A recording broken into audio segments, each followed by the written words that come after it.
Bonjour à tous et bienvenue dans cette première vidéo. Cette vidéo est dédiée à toutes les personnes qui aimeraient réparer une coque en fibre de verre.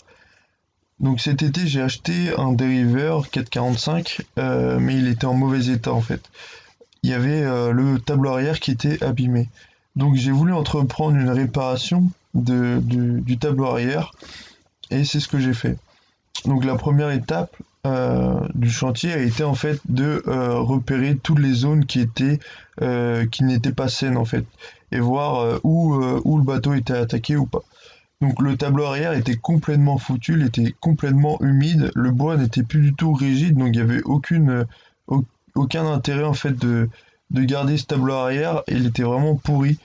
Donc j'ai bien vu que le tableau arrière était foutu, mais il y avait aussi une petite partie en dessous du bateau qui était pas saine en fait, qu'il fallait restratifier. Voilà.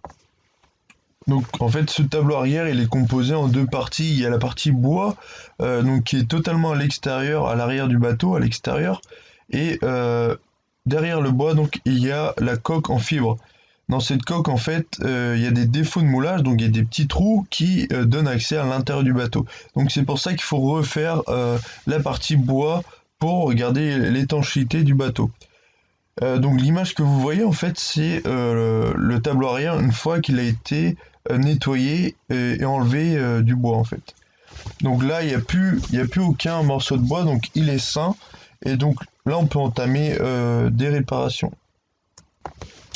Donc ensuite, la deuxième étape a été donc de laisser sécher le tableau arrière parce qu'en fait, il était mouillé, donc il fallait le laisser sécher pour engager des réparations dessus. Donc j'ai fabriqué un patron en carton tout d'abord du tableau arrière pour pouvoir justement réaliser la pièce que vous voyez à l'image qui est en contreplaqué marine.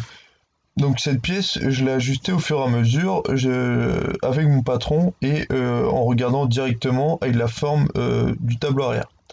Une fois que j'avais fait cette pièce, en fait, finalement le plus dur était fait parce que c'était la pièce maîtresse de la réparation et c'était assez délicat à faire puisqu'il fallait vraiment que ce soit parfaitement ajusté au bateau. Le bateau, il n'est pas exactement symétrique, même si il doit l'être, il l'est pas exactement. Donc il fallait ajuster d'un côté et de l'autre. C'était pas forcément les mêmes dimensions. Voilà. Donc le contreplaqué marine que j'ai utilisé, c'est un contreplaqué de 4 mm. Donc le but étant de donner une rigidité, donc garder une épaisseur pour la rigidité de la fixation du safran. Et en même temps, il faut qu'il soit assez souple pour prendre la courbe du bateau, parce qu'à l'arrière, le bateau est légèrement courbé.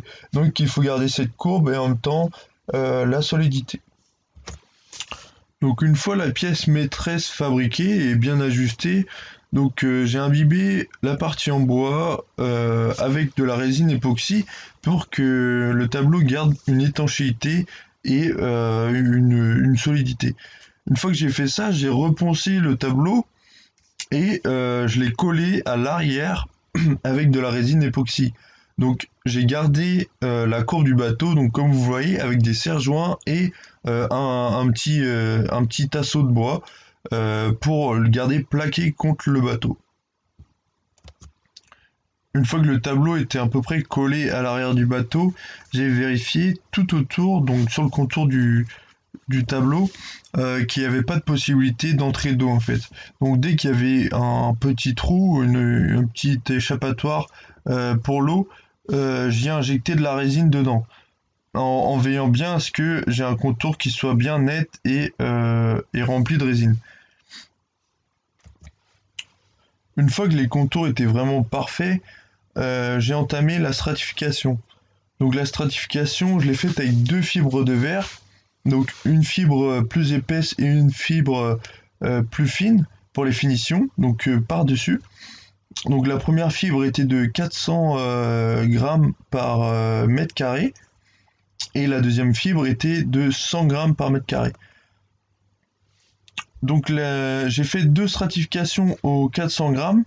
Donc j'ai fait une première, ensuite j'ai poncé et j'ai réeffectué une deuxième en dégraissant bien entre les deux et en veillant à ce que ma fibre déborde légèrement des bords en fait du tableau qui reprennent sur une marge d'environ 10 cm vers l'avant du bateau. Une fois que j'avais effectué la première, la deuxième, j'ai entamé les finitions. Donc avant d'entamer les finitions, il fallait aplatir le tout parce qu'une fibre de 400 grammes par mètre carré, c'est relativement épais et c'est pas régulier du tout. Donc il fallait poncer ça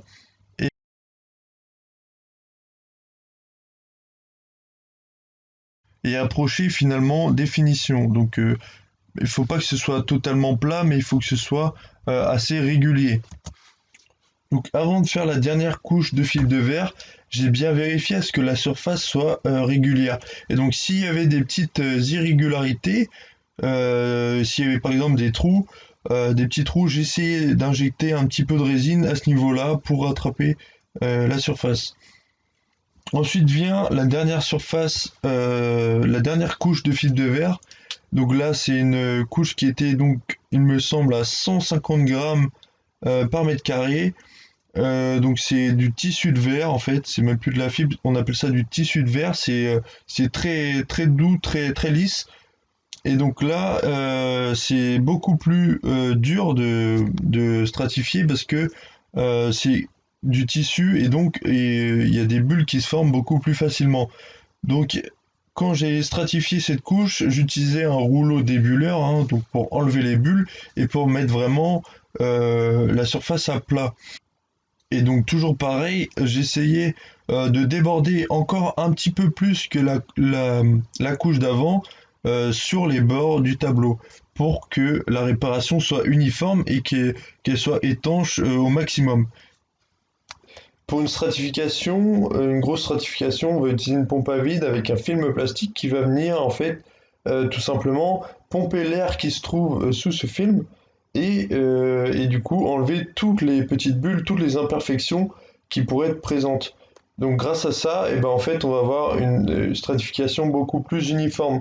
Là je l'ai fait un petit peu à l'ancienne on va dire, avec un rouleau débuleur et un pot de résine. Donc voilà.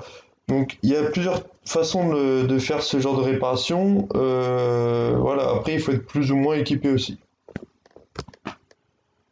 Et donc pour la protection de ma certification, j'ai opté pour plusieurs étapes. Donc tout d'abord j'ai mis du mastic de zone immergée, donc qui va permettre de rendre la surface bien plane pour accueillir le gel coat. Donc le mastic, je l'ai bien poncé donc jusqu'à une finition de 180 au grain 180 et donc ensuite le gel coat donc en plusieurs couches et aussi pareil donc ponçage au 180 en plusieurs grains pour accueillir la peinture. Donc la peinture, donc ce sera dans un prochain épisode, donc il y aura beaucoup plus de vidéos documentées. Donc là c'est essentiellement des photos, c'est peut-être un petit peu moins interactif, mais voilà, je tenais à vous le partager quand même. Et puis je vous dis à la prochaine vidéo.